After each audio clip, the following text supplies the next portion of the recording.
we're glad you're here. What are you officially calling this day? This is Free Comic Book Weekend, and this is the God and Comics panel at Free Comic Book Weekend. Yay! Let's hear everybody. Yay!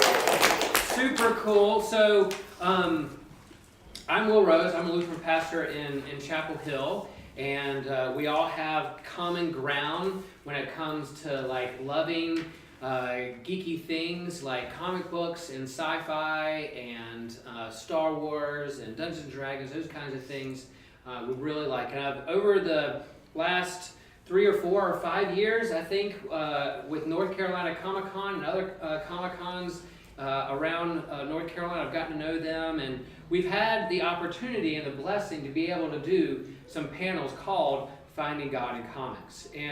And really what's inspired, I'll let Hector tell his story, but really there are thousands upon thousands, hundreds of thousands of people who attend Comic-Cons, who listen to podcasts, who go dress up in their favorite character to find community and to process the stories that we geek out on.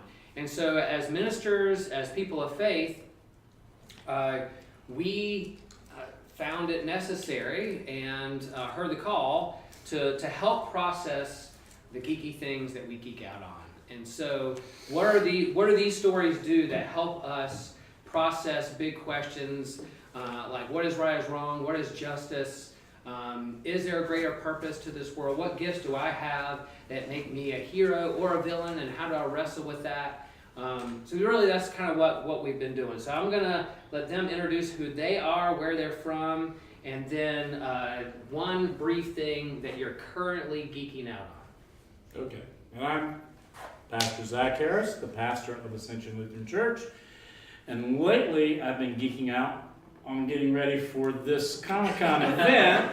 But other than that, and those of you who are members of Ascension Lutheran Church know I've been talking a lot about the Marvel Cinematic Universe and the tie-in of the different movies and how it relates to sort of against all of the isms that divide a lot of society. So Black Panther is sort of against racism, Captain Marvel against sexism, and Into the Spider-Verse, which we showed last night, is kind of against all of those kinds of otherisms, and it, in fact, ends with the thing, anyone can wear the mask. Wow. So you know, we're all equally valued.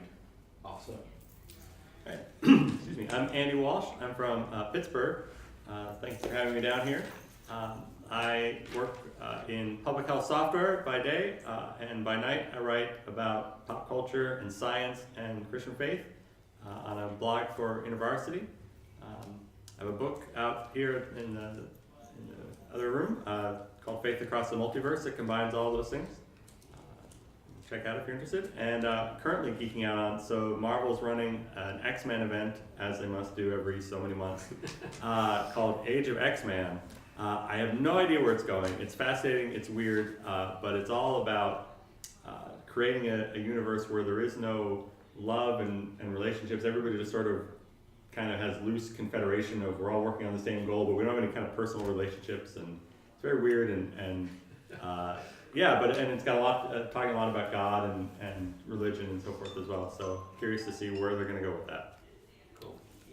My name is Aaron Down, and I'm a worship pastor as well as an associate pastor out in Venture Church, and we're an independent Pentecostal church in Knightdale.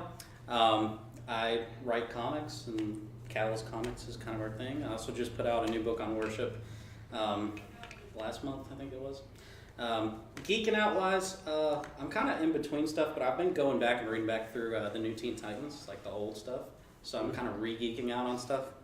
But yeah, it's pretty much a quick background. My name is Hector Miron. I'm a pastor from Lumberton, North Carolina.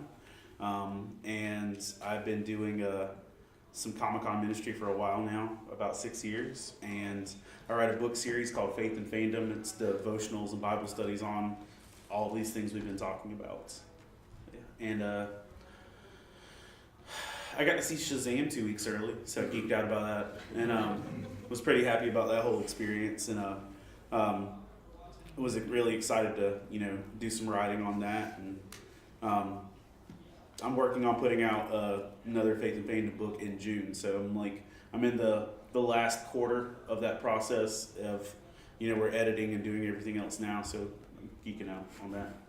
And Hector was also an extra in Swamp Thing down in Wilmington. The DC Universe is filming some of their shows down in Wilmington, and Swamp Thing is one of them. And if you're not familiar with Faith and Fandom podcast, Hector does a good job putting out things he's thinking about and reflecting on when it comes to faith and geeky things. And he also had a couple of his experience down in Wilmington, which is my hometown, so I love Wilmington. But your experience down there. So what was that like? Not only do you read these stories and process these stories and think about them from a faith perspective, but you were actually like living it, in the world, in that verse, in that multiverse. What was that like? I think one of the weirdest things is nobody there cared about comic books. I was like, that just kind of hurt my feelings. I saw there was a chance to be on Swamp Thing, so I signed up. I'm like, absolutely, let's go. I get down there and no one knew anything about I was working with about 250 people on that show for 3 days, and no one cared about comic books. They were just trying to be actors, and I get that. And most of the people there had no idea where it was going to air, or it's going to be on. Just a job. Yeah, it was just, yeah. And that I got to work from Me to You to some mainstream actors, the guy who was the coach in Remember the Titans, and the one of the guys from 9210, the Sharknado guy. He's in Swamp Thing. He's in Swamp Thing. He's the gangster cop of the show. But it was fun. But it was a passion thing for me. I just wanted to be able to say I'm on a DC TV show. My 8-year-old daughter's favorite superhero is Swamp Thing, so it was just I need to be able to say I'm in this for you. Yeah. And now, is the show going to be something she can watch, or is it going to be no? Not for a hot minute. But just in the few scenes I was in for filming, language was heavy, the drama was intense, the violence was pretty out there for that. But they're going for an R rating for the TV show, basically. Right. And since they're streaming it, they can get away with that. They can get away with it. Which is kind of been their thing. For all of their live action shows so far, Titans and Doom Patrol have both been pretty abrasive. They're going to have more family friendly things coming up, but so far it's been unfiltered. Well, I guess there is this kind of sometimes there's the stereotype, like with faith and science, that they're on opposite ends and they never shall meet. Or you have your faith life, you compartmentalize your faith life, and then the things we're entertained by, or the things we read or watch on TV. How do you see your ministry or your philosophy or your how you follow Jesus as a bridge builder or as a bridge between things like your faith and our entertainment or the things we geek out on? I like Catalyst. Or tell me your first name again. My name's Aaron. Aaron. I was I keep thinking your shirt's super cool. So Aaron, where does that fall for you in terms of? Because I'm sure there's people you meet that are in the church or in Christianity. They're like, what? You do what? Isn't that right? What's wrong with that kind of thing? Immediately the stereotypes come up. Yeah, absolutely. And in fact, where we were ministry-wise before we are where we are now, it was kind of around the time where we started getting into the comic book thing, and we did encounter that where it's you can't balance those two things. You can't be a Christian and create comics because of the content and things like that. Mm-hmm. And nothing that I even create is it's even that bad, honestly. Well, I try to go for a specific age group for the superhero stuff, and then we might push it a little bit more on some of the other stuff. And as far as creating comics, it's really finding a level of who you are as a person and how far you're willing to push that. And that's kind of where I come from on it is, there's certain things that I'm not going to cross the line because of who I am as a person, that I'm not going to put that kind of content in there. And that's pretty much the way I was raised, and I still hold that now. But as far as bridging that gap, it's fun to meet people from all different kinds of backgrounds and let them check it out for themselves and see what they think. And I think it's been a lot more of a supportive community than maybe I feared after that first experience. Right, good. Andy, you wrote a book that kind of helps bridge the gaps between science and theology and comic books. Where do you see how they overlap with the stereotypes that go among them? Yeah, so I studied microbiology as a student. I'm also interested in computer science. Those things are pretty abstract. They're not like, the one gentleman from the library has a great slime, right? That's science that you can touch and play with and hold in your hand, and it's human scale science. Most of the science I do is really teeny tiny science or abstract math, things that are hard for people to grasp. And sometimes theology can be that way too, right? God is something that we don't have complete experience of, we don't completely understand everything about God, so there's an abstract element to theology. And so these stories from comics, from science fiction, from movies, they really help to put a human scale element to that. So if you can introduce a theme or an idea or a topic with a story that deals with human characters that you can relate to, then I think that makes it a little bit easier to then get into the ideas of theology and the ideas of science and start to make those connections. Yeah, because I think one of the ways that makes us human or unique as a species is that we are able to create a story, that we're able to form a narrative that shape meaning for our lives, whether it's art or telling story. We create stories or tell stories, share our own story. And I love my dog, but he's not like creating this meta narrative in his head. Maybe he is, I don't know. But Maybe one thing you're in his story. I'm definitely He in has his the story about this overseer. Yeah, he's yeah.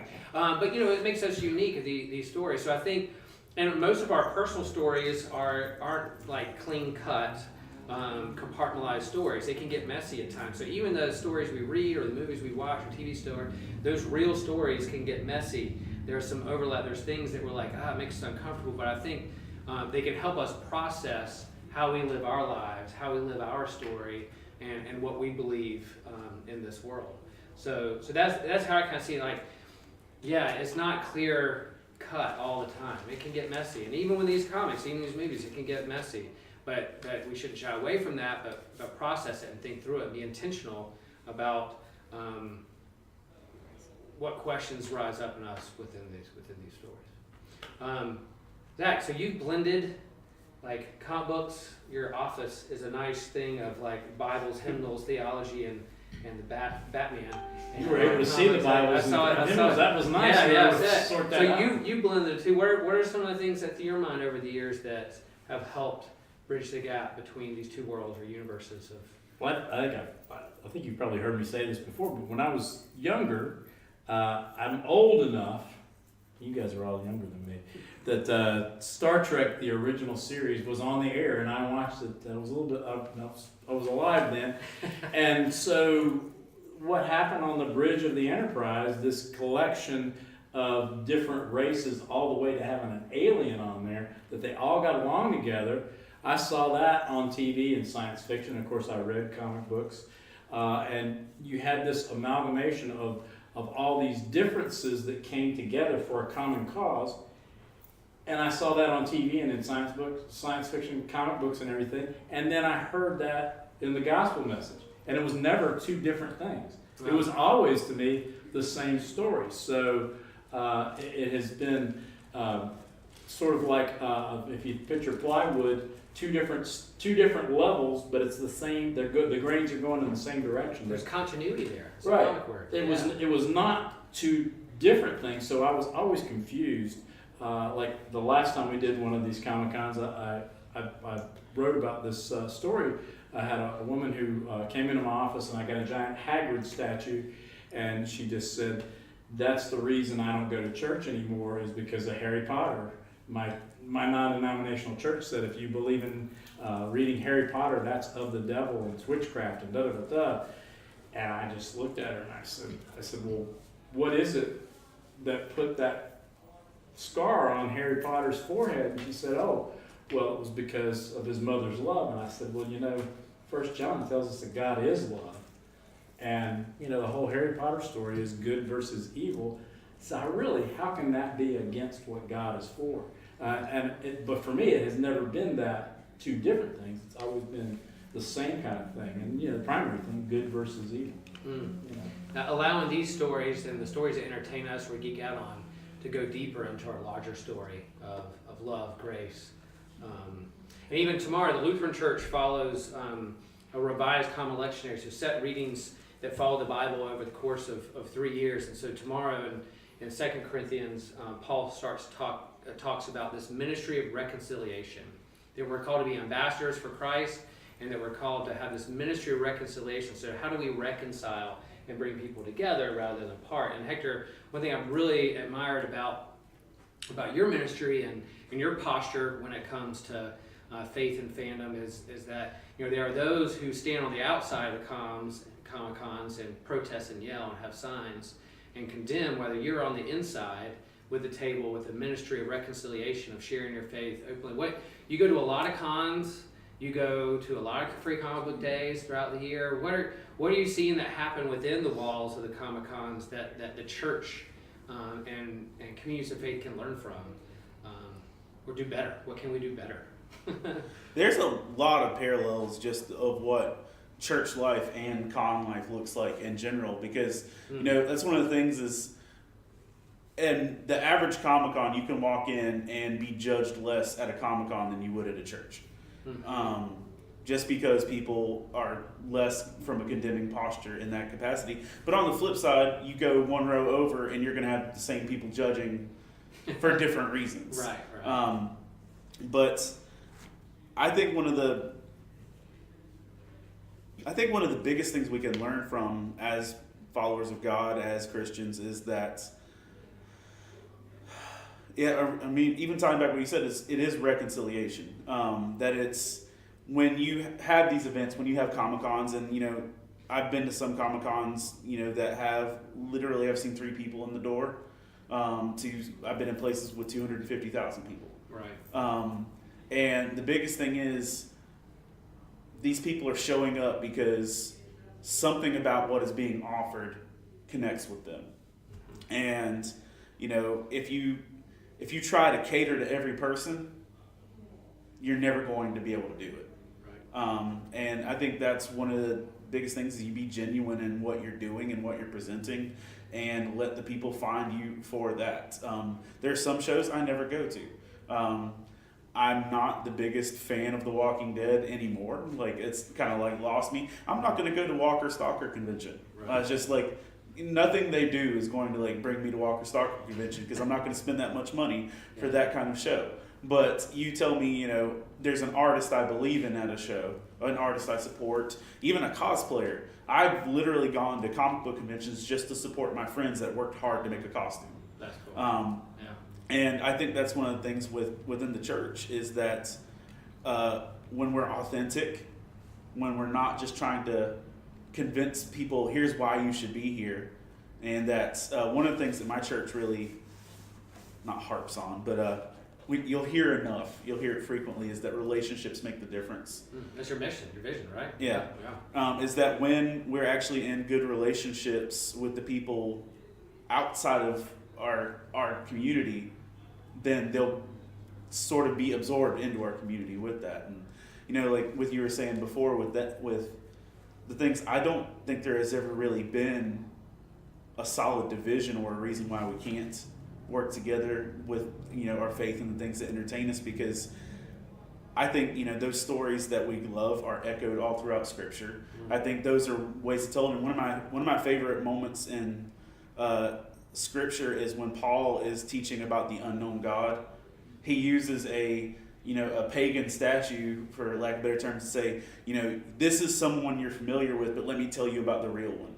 And I think that everything that we find passionate about in these things are okay, you're familiar with this, let me show you how it actually fits. And that if the Apostle Paul can get away with talking about a pagan God to teach about the real God, I think we could talk about Spider-Man. I think that if we can do that, that's it's applicable. Yeah, that's great. Anything else you guys want to add to that in terms of what we could learn as a church? Or questions that you guys have. Anything that's on your mind? I would just make one comment about Sure. us up here. If you notice, there's not a denomination. Well, Will and I are both Lutheran, but otherwise we kind of go across the spectrum. But the common denominator, it seems to be this sort of geek interest, but also there is a common love of all of humanity. I think probably across the boards here, you know, no matter what angle we're coming at, even from the science angle, there's a recognition that we are all one creation by one creator, and as long as we're not dividing it up, then we can have a common denominator to talk about. Well, it's about relationships, like you were saying. And even, Andy, in your book, I was rereading, and math, my only D in college was in math, got through it, moved right along. But math, even math itself is relational, and that echoes the intent of the Creator for all people. This relational effort. Numbers aren't, math, it's not a single number by itself. There's equations that bridge the gap between relationships and community. Equations is what you call the poetry. Yeah, so an equation is like the poem of science and math, right? Yeah. Because it's a very compact and condensed way of describing the relationship between two things, or even describing a metaphor, if you want to think of it that way, which a lot of poems, that's in one way or another, they're trying to consolidate some kind of metaphor or illustration or image into some very dense language. Yeah. And so it takes effort to read, right? Equations. I work with math. A lot of effort. For some of us, a lot of effort. I work with math every day at work. The equations are hard, right? If I come across a new equation, I don't immediately go, oh, I know exactly what's happening there. I have to sit down and play with. What I like to do is write little programs that I can actually fiddle with. Okay, if I change this number, what happens to the graph or the behavior of this equation? So I can really kind of get a sense of what's going on. I have to do that work to understand that relationship that equation is trying to tell me, rather than just, oh, I can look at that and know what it's talking about. Well, that's what I thought was really cool about your book, is that even in math, you were saying that it echoes this Creator who, within itself, we believe as Christians, a triune God. But in God's self is a relationship, Father, Son, Holy Spirit. And here in this math is, pretty cool. So I didn't thought of it that way. Somebody think math is just math. But even within math, it's like a poem or that points to a relational Creator God that we're a part of. Cool. And that each thing, if science, theology, and comics have their own learning curve or language barriers, how are we bridge builders to help people understand that better, to echo to one another? Do you all have any questions for the astute panel about finding out on comics or things that you're geeking out on or reading or entertained by or movies that strike you?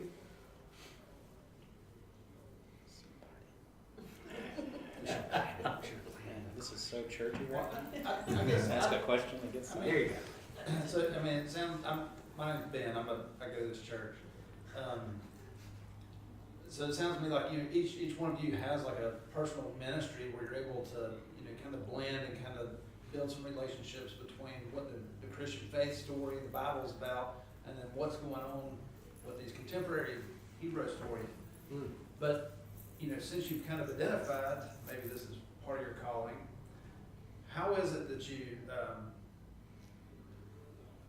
it seems to me like so many people are familiar now. There's a rise in the comic book culture and familiarity, and it's being timed with like a decline in knowledge about the Bible and traditional churchiness, and most people in this country still identify as being religious or spiritual. But I think as a culture, we're really losing our connection to the Bible. I've been to Bible studies where the Bible's not even read, and these are purported Christian things. So we've got a good opportunity to see how you translate some of these stories about good and evil and their parallels to the Bible. But how is it that we're able to kind of allow some of these stories to become so popular and so well known, and then maybe not actually cross that bridge? At the comic book convention, I understand you want to live in that world, but this whole other world is kind of languishing out here. Do those people ever actually hear the call to say, you know, here's exactly the story that it's based on, or are we just kind of leaving that to the mystery of faith and just kind of hoping that a spiritual gift kind of descends on them and they're able to make that connection? A fantastic question. I love what you're asking is, you know, there's a rise in kind of pop culture, Comic-Cons, you know, it's cool to be a geek these days with the decline of church attendance and, say, Christianity. Those numbers are alarming. People are leaving the church in droves, that kind of stuff. And what is that? So yeah, I'll let you guys answer. You guys some thoughts on where's the disconnect and where do you find the connections? Well, one thing that's really, I've seen, one of the main reasons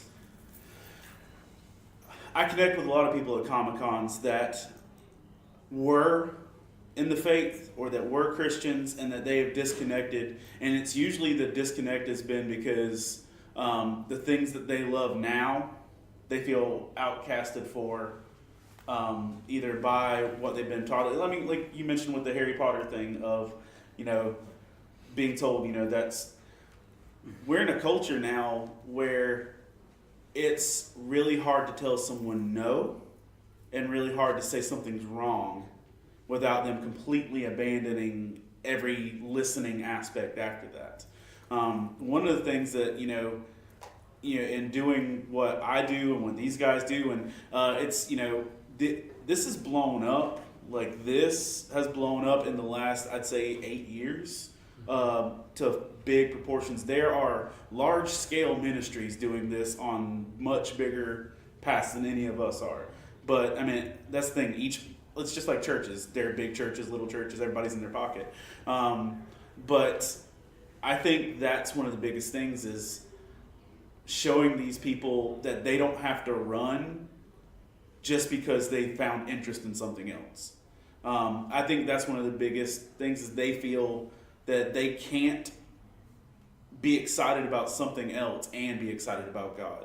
And so that if they've got to choose, they would rather choose what's tangible in front of them that they can share with their friends rather than choose God. And I think that's been one of the things is that myself and these folks have been doing is like saying, God wants you home. God wants to bring you back. God wants to be close to you, not to say that you need to run away just because you've felt ostracized by someone else. And, you know, I've got to see some fruit in that. Like, there's a artist that I've worked with and shows that when I started doing these things, he was I'm not going to say he was an atheist, but he was very bitter at God because of some situations in his life.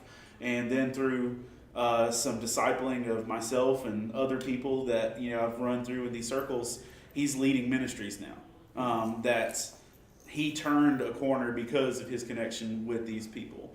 You know, I've literally done marriage counseling at comic book conventions with couples, and stuff like that, just weird things. But I think one of the biggest things is it really is a ministry of reconciliation. I think we'll see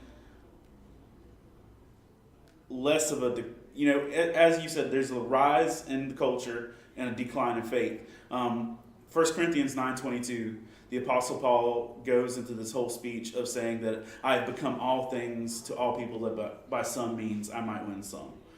He's like, to the Jew I became a Jew. He's as culture rises, the body of Christ has a responsibility to rise, not to match them, not to mimic them, but to say, I'm going to walk beside you through what you're going through. Incarnational ministry, showing up, being in the flesh, being present. I mean, that's really the core of the Christian message, that God showed up in the flesh with us and walked alongside with us. So how do we model that to walk with others where they are? It doesn't mean that we condone everything, or like every single movie's great, or you like you said, like you're not going to let your daughter watch the whole thing, you know? Like there's not that we condone. We can speak to that, but I think kind of what our ministries have been is to say, all right, what are you reading? Where are you watching? What do you really love and are entertained by? And let's think deeply about that. What does that stir up in you? And how does that not only echo the Christian story, but man, here's another story that's these stories have been around for a long time, but what sets Christ apart And where does that tap into this love that you're longing for, community you're longing for, you want to belong, here's that. And so how can I guess my take on it is, sure, yesterday there were a lot of people who were formerly church and were familiar with the Bible. But tomorrow, they're not. The young people aren't in the congregations, they're not in Sunday school, they're not learning. They don't have that as the reference point. Instead, they got Spider-Man. How's it we get Spider-Man to actually, point to the Bible verse and say, this is where this comes from? Or, right? I think we're at a very tipping point in our culture where we're becoming so unchurched. People do not know the stories, which are kind of giving birth to a lot of this redemption stuff that's out in our culture. But I think that's part of Hector's books. Do a great job of doing exactly what you're saying, taking as a touch. I guess, and you may have heard me say this before. The modern metaphor. Some kids don't know what Noah's Ark is. They don't know any of those Bible stories that we grew up with knowing the Bible, but they do know Spider-Man, Superman, da-da-da-da. And you guys have heard me tell the story of Superman with enough vagueness that you from a Bible background have thought, oh, he's talking about Jesus. And then all of a sudden I go, but his name was Kal-El. And then you go, oh, he's talking about Superman. Okay. Because there's so many parallels there. And so the reverse of what you would think, where the modern metaphor, rather than being the stepping off point from a Bible story you started from, it's now kind of a reverse, where what people know is this modern metaphor, and you go, but guess what? If you really like that, let me tell you about where it came from. Because ultimately, all these stories that we talk about and love, the mechanisms and the morality from it really have a biblical basis for most of it. Knowingly or unknowingly. Yeah, exactly. I mean, it's sort of in the subconscious, and if you think about literature as it has grown through the years, especially before we get to modern times, for 1900 years, it's all basically biblically based. That's where it's drawing for its conflict. The basic story of conflict is good versus evil. Well, Satan, God, that's pretty much the primary ones right there. So. And I think things that like Zach and Ascension's doing to help bridge that gap. And then I do recommend Hector's book. It does great illustrations about connecting the stories that people are reading with Scripture and the deeper story, the deeper questions that are going on. And so, I'll just add too. But it's reading our books and stuff is great, but we're a couple people. That's not going to go far. It really has to be a thing where we call our communities of faith to actually rise up and be proactive. Right. And that if you want your children to know these things, it's going to be, you're going to have to, it's going to rise on us as parents, as teachers, as community leaders, that we are making that push back to it. Nothing that we're doing immediately is going to stem the whole rise of the tide of culture, but if enough of us actually make an effort in that where we're going with it. I mean, it's like, because you said you work with like InterVarsity, right? Or not InterVarsity. InterVarsity. Yeah. Okay. I mean, that's an area. I worked with collegiate ministry for a decade, and like the stuff that I did with InterVarsity, or the stuff that I did, never touched the same crowd that InterVarsity did. I spent a solid 10 years doing college ministry, and never interacted with the same kids that were in my ministries were never the same kids in InterVarsity. And so we're all going to have unique voices and platforms to be able to do it. And, I have 3 daughters. My priority is that, I want to make sure I disciple them better than I disciple anyone else. Because that's going to be where that's the only thing I can do to really prevent. I can speak the gospel to a crowd of people that pass by me all day long, but it's really going to take me parenting and actually training my congregation and my family to fight the tide to be able to do more than that.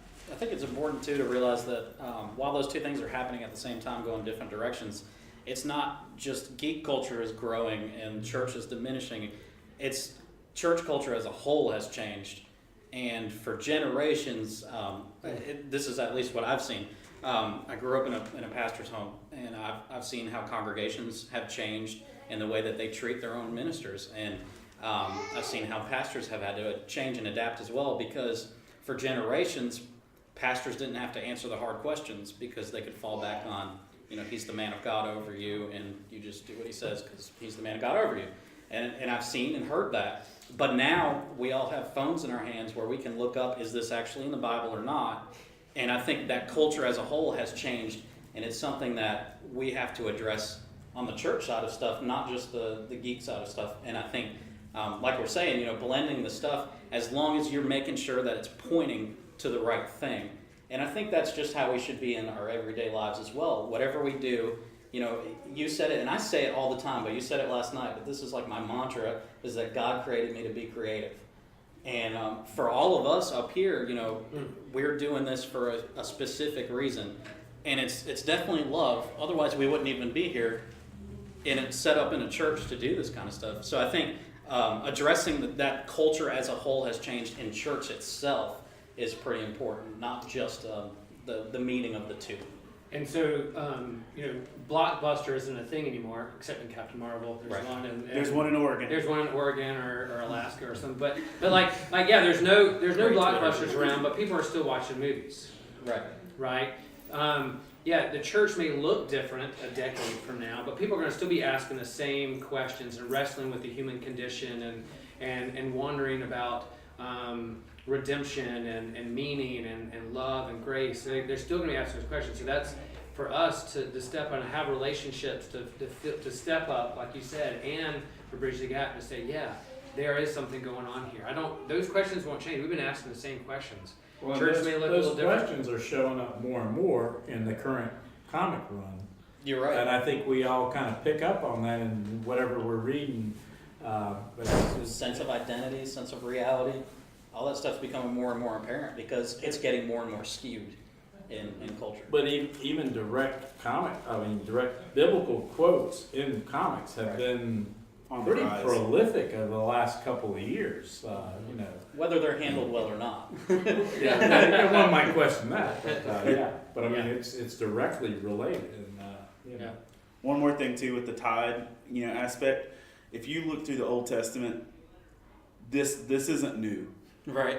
There were whole generations that rose near God, dropped off, and then it Forgot. took a couple generations It's To true. remember. for them to pick it back up. And then when they found the scriptures, even what they had at that point, they're like, oh my gosh, this is something new. We should change what we're doing. And I really do feel like, we are in that valley where we've peaked spiritually and our nation is kind of tanking. Right. But spiritually. And, it might not be this generation we see that rise again. But we have to keep plugging away. That's right. There's a sociologist, Phyllis Tickle, wrote a book called The Great Emergence, and her idea was that like every 500 years, the church has a yard sale or rummage sale, and so it kind of throws out the things it doesn't need anymore, but holds on to the stuff it does, and so you can see that like 500 AD, you can see that at 1000 with the Great Schism between East and West, the 1500s. And the Reformation with Martin Luther, and her point is that we're now in the 2000s, another great emergence within the church. And the marker for that is 9/11, because that was like a big turning point in terms of how we see fundamentalism and how we see terrorism, how we see religion, and the information age, internet, all that is a big turning point for culture. But we are in a great emergence, and so what do we do with this time? What do we do with these opportunities? Now, so one way to respond to that is to build walls and hunker down together and tell everybody outside of those walls they're wrong, or do we go to where people are and walk with them and allow them to have a safe place and space to ask questions and to wrestle with their doubts and to say, we love you, we welcome you, let's wrestle with this together. So I see all of y'all doing that, and a lot of people out there are doing the same thing across the country. Cool. our question about Geek Church. Yeah, okay. So Hector has an idea. or has done some Geek Church camps and things. Zach wants to kind of get the momentum of what would a Geek Church or Geek service look like if we were to do one. Panelists and those here, if there was a Geek Church, what would you want to see a part of that? What would you say, like, no, you shouldn't do that? Brainstorm, what would that liturgical worship experience or community look like if there was a Geek Church? The one that I've only seen one functionally exist, and it was in Myrtle Beach. It was called Kapow Church, and it was right off of it was right by Surfside Beach, and they had a small comic book shop there. It was run by David Powers, and he's the son of a pastor at a traditional church in Surfside Beach, and they funded the Kapow Church to be a thing, and so they met Sunday evenings inside of a comic book shop, and they did a full Sunday service weekly, and it just funneled through, for their 501c3 and everything else, it funneled through the larger church, but they treated it as an offshoot of their thing, of their congregational body. Is Kapow still meeting, still doing their thing? Kapow shut down just because his family felt called to move to a different state, Right. and he sold his entire comic book shop in one fell swoop, and someone walked up and said, Kapow is gone, right? Yeah, Kapow. But I spoke there a couple times. He brought me in just to speak, but legitimately he had a congregation of about, it wasn't even like huge, but at least like 20 or 30 people that had never been to a normal service or were not a part of any other body. And that was an interesting thing. And I've done geek churches for like one-time services at comic book conventions, like Sunday morning full-blown worship message, the whole deal, and it's been well received. I think that, just my personal opinion, I think it's more of a parachurch ministry, either something to be on the side of a church or sponsored by a church, but not to. I think you would wear that real thin if that was every Sunday situation. Right. But that's just my thought. Yeah, that's good. I like. I think what he said actually hit right on the head. Where he went where the people were. So they met in the comic book shop. That just makes sense to me. You can still serve God, love comics. So I think actually that was a great way to bridge that. It's sad that they moved or whatever. But, yeah. God called them. So what am I to say? But I think that's definitely how I would look at it. Is go to where the people are. Yeah, so there's like churches that meet in like movie theaters. There's Love Chapel Hill right down from us that meet in a little varsity movie theater and have a good homeless ministry. There's like coffee shops. There's breweries. Right. Beer and hymns. Us Lutherans love our beer, so we're like, there's a brew church down in Orlando that started the Mission Church. Of course, it was Lutherans who did that, right? Yeah. But it's like meeting where are people, and there are pitfalls. Like like you do a brew church, you got to really talk about responsibility of alcohol and alcoholism. You got comics, you got to talk about let's think about our content and what we're really putting out there. Everything has its pitfalls and things you need to think about. But again, meeting people where they are and having that space, I think is important. And the question came about when we did this last fall. We were ill-timed. Those of you who were there, if you remember, Hurricane Florence shot through, not the week of, but the week before, and so we didn't get our advertising, we didn't get a lot of stuff together, and so Lewis Small Jr., who kind of co-produces this thing with me, we were kind of like, I don't know if anybody's going to show up or not, and the first night, 30 or 40 people showed up, and it was 3 hours of people standing around talking. I was like, Aaron, you were there for that. And I was kind of like, I was amazed. What is going on here? But it was this community gathered around that modern metaphor. And it was a thirst for community because there were at least a couple of people that we knew that normally don't talk, but they were engaged in conversation the whole time. So that sense of community, that content could bring forth, how do you kind of capture that a little bit? And so the idea, and the idea of having the worship service that goes along with this, like tomorrow morning, it's geared toward comic book and geek language and everything. And some people are looking forward to that. Other people are probably going to try to avoid it, even though they probably, if they're not into it, they won't even recognize the language they're in.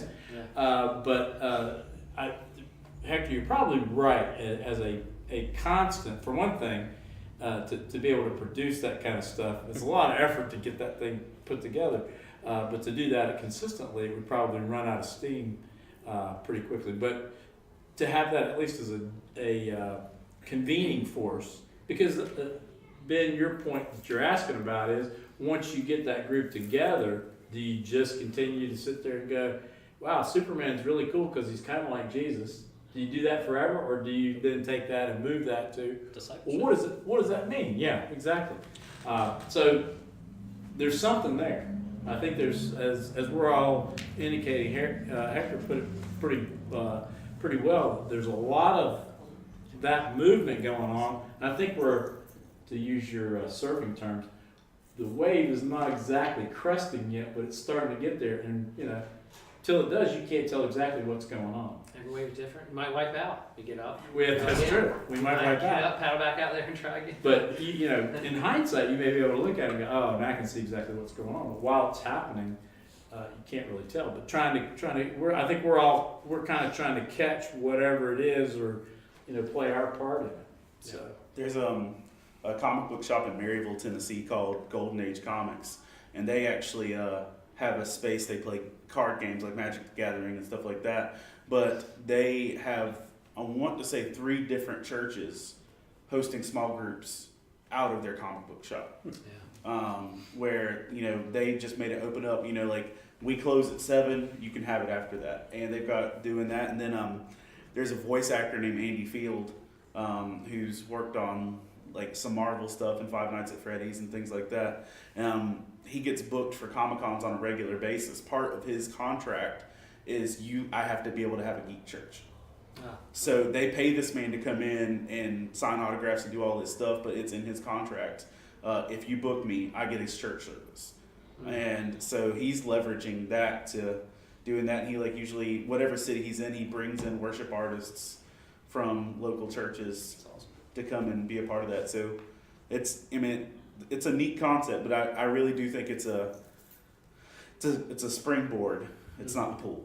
There you go. Right. There you go. Right. That's good. Yeah, and I think why we do this is we did a Finding God in Comics panel at Oak City Comic Con a couple years ago, and there's some people dressed in cosplay, and there's one dressed as Little Red Riding Hood in the back corner, and she kind of left early, and I was like, wonder what her story is. And a little bit later on that afternoon, that evening, I was leaving, and we ended up riding up on the escalator together on the way out. And I was like, oh, I remember you because Little Red Riding Hood, you're at our panel, thanks for coming. And she goes, you know what? I had no idea that I could be a geek and a Christian at the same time. That was a big aha for me. And she goes, now I'm proud that I can be a geek and be a Christian at the same time. And I was just like, that's why we do what we do. It wasn't any magical formula that we did, but we just gave permission. Just by having that panel gave her permission to be able to say, I can geek out on all these things and have a faith and wrestle that together. And then I guess the next step is discipleship, is formation, those kinds of things. What happens next? But that to me was a big light bulb that keep doing what we're doing, because that's why we do it. Yeah. Any other questions, thoughts, ideas, ahas? Thank you for being here. I think it's just wonderful that y'all are able to do this. And of course, I'm of an older generation, obviously, but I think that our youth need to know the story of Jesus. So many of them don't. Mm-hmm. And I was in the doctor's office not too long ago, and I've been to Ash Wednesday, and the girl that put me in the room said, "Oh, what's that on your hair?" And I said, it's ashes. And I said, do you know about Lent? And she said, what's Lent? She maybe was early 20s, and so I tried. The other older lady that was sitting at the desk between the two of us because we tried to tell her basically what Lent was all about. Never heard that. Right, and maybe a different Christian tradition too that don't do the liturgical seasons, but that visible sign of being able to say, let me share the story with you, Yes. is pretty cool. Yeah, thanks. Al? Just kind of a connection, and full disclosure, I'm not a comic geek. But I You need know to you leave. love We're done me. here. This is a safe space for But, you not to be a thank you, I geek. appreciate that. But I have two grandsons who will enter in and, start zapping with Spidey webs or Black Panther or whatever. Mhm. So I have a connection there. But for me, as I hear this, because I don't use that metaphor, but am very much involved with using movies or books or TV programs or music. And so from my perspective, this is kind of the same thing. And if, as leaders in the church, that we want to stand in a place that we believe that God is present in all things, then I don't see that there's much of a controversy in being able to, I like the Paul analogy when you reference that, I use that all the time, okay, this is where you are, and isn't this really cool that as we have the whatever, I do remember Star Trek, but the whole thing, Not Star whether it's Wars. Star Wars and Star Trek. Yeah. well, No, go no, ahead. we were talking about Star Wars as well, We're doing the yes. debate. Who's for Star Wars? But, the dynamic between good and evil, or lifting up a community with diversity or whatever, I see this as just another door to welcome people to come through to say, and isn't this really cool? Yeah. That this is the real presence. And so I just see this as just a way to extend the invitation, come and see. Yeah. So thanks. I can just add to that, you asked about how do you do geek church, and you got a lot of comic book answers, and I like comics too, and I think that makes a lot of sense, but there's a lot of ways to be a geek, right, and there's lots of things that you can geek out on, and I think that's one of the things that people are really responding to about that kind of culture is the inclusivity of it, that you can show up to a Comic-Con dressed as whatever character you want to dress up as, and people will accept you. It doesn't have to be, Wolverine or Captain America or whatever. Yeah. Yeah, exactly. Or Little Red Riding Hood. Like it's a very inclusive thing. And so I think looking at different ways to be a geek might help to overcome that barrier of, well, I don't know about comic books, so because really not a lot of people read comic books, but a lot of people are interested in It's a great games or whatever. My bias thinking about, you asked that question, thinking about science, right? And if you have some element, I thought it was great. The guy has the slime there at the library table. It's a very simple thing that you can make, and it gets people excited about science in a different way. You don't even have to be able to explain why glue and soap does that. I can't even really explain it at a very deep level. Right. But it just gets people excited about God's creation and learning more about that and geeking out about So that. maybe Geek Church isn't only just comic books every week or superhero movie, but it could be, there's a science element. There's what are other things people are geeking out on? Maybe the people that gather, everybody geeks out on something. And it could be like, man, someone gave a talk to my church about like stoplights. He collects like old stoplights. And I was like, this is going to be one of the most boring talks I've ever been to. But I was fascinated. Like he was talking about the engineering of like the timing of them. I was like, oh yeah, we use stoplights every day. And when you think on a deeper level, like someone's got to engineer when they go on and off, and how much time between the two, and what year this model was made, and how horizontal or long or on the street. So everybody geeks out on something. And so how do you type in? Maybe you create a list. It's not just yeah, my favorite happened to be Star Wars, Batman. But what are other things that people geek out on that you can learn from others from? Like, I don't know mathematics, but teach me, Andy. Help me geek out on math equations. And not be afraid of And it. that kind of goes along with when we did the panel at Oak City 2 weeks ago. The final comment we got on that question, and it was the guy that you knew that Yeah, said, sure. Mhm. if the geek church could operate, you probably remember better than I do, operate the way a comicon does with what you're saying, the geeks that like this, and this all come together in the same space, and you may see somebody who's cosplaying as a character like, I have no idea, is that from a game, a comic book that I've never heard of, whatever? Some I don't know. anime. Who are you? But I don't care. I still respect that you geek out on that, and Tell me more. and yeah, and tell me more about that. Or I want to argue with you about what did Batman 53 really mean? Is Batman an atheist, or does he really have faith, or da da da da?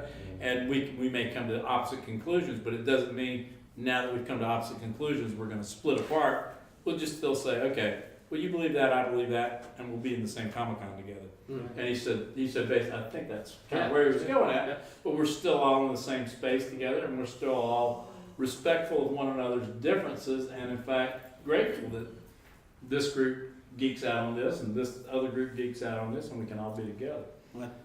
That's what I meant. The definition of geek in by and large terms is just being passionately enthusiastic about something. Right. So I meant sports fans are geeks. They don't realize it, but they're, you know, wrestling fans are geeks. I meant like, you know, whatever you're passionately enthusiastic about, you know, what you geek out about, and being welcomed in that is something, you know, even in the church, there are people that are passionate about different aspects about who God is and what the body of Christ is. I mean, there's different things we're passionate about, like, you know, some people are more for community, and some people are more for worship, some people are more for independent study. I mean, there are different things we connect with on that. Yeah. That's why I said to Zach last night, it's all about covering each other's weaknesses. That's what ministry is. Something we've done at my church, and it only just occurred to me now that it's sort of a geek church thing. It was never called that. They have a Saturday night program, and once a year after that program they put on, they have a meal and then basically an open talent show for the kids in the church. And so you're in church and you don't really know who's going to show up or what they're going to want to do. So you go and you see young women doing their gymnastics routine. Another group came up and they were all in costume. They performed a song from a musical that they were really passionate about. It's like an open mic night. Basically, my son would go up and do these cheesy little magic tricks that he had picked up from wherever, and just a great opportunity for these kids to feel comfortable sharing their enthusiasm for whatever it was that they were being enthusiastic about. And the church being a safe place. Where Exactly. I mean, it was a risk to say, "Here, kids, here's a mic, and 5 minutes, do whatever you want to do." Holy God, yeah. That is scary. It is, and as a parent, I was like, "I'm not sure what my son is going to do up there." Yeah, that's good. Well, it's all gifts in all of those things. I think that's the major touchstone. The created to be creative and to share our gifts with one another. And where the world falls apart is the world does not always respect the gifts of science and math or creativity or churchiness, Yeah. But hopefully within the church we respect all of those as being God-given gifts. Yeah, creating the image of God doesn't mean that like God is balding and wears coexist shirts. Like I'm not. It's that created to be creative. Create that element of creativity. I think is a big part of that. Creating the image of God so that we can be creative alongside our Creator. Cool. Very good. Anything else? I think we're about at that time. Cool. Thanks. All hearts and minds clear. Right. Thank you all for coming. Thank you guys on the panel for being up here and being Yeah, good job. sharing with